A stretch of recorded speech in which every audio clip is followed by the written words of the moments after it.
Ayan guys, andito nga pala uli kami sa aming school para dito sa aming skill program. Sa mga gustong matuto na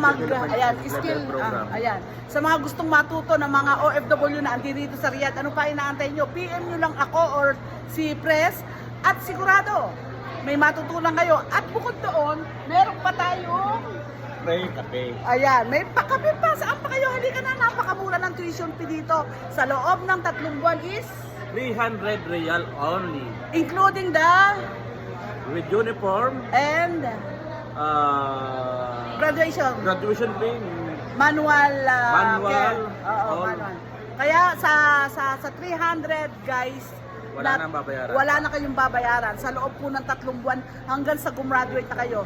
Meron po tayo dito mga dressmaking, may massage, ano yan, ano tawag doon? Air condition, meron din sa taas na caregiver. Ayan, ito ang massage natin. Ayan, andoro ng massage. Tapos sa taas, ando doon ang barista, beautification, cosmetology. Ano pa? Cosmetology, web developer, solar, web developer, solar. Ayun. Electrical. Electrical. Meron din tayo niyan. Kaya guys, sa lahat ng mga OFW, wala kayong ginagawa every Friday, alas 8 hanggang alas 12 lang to.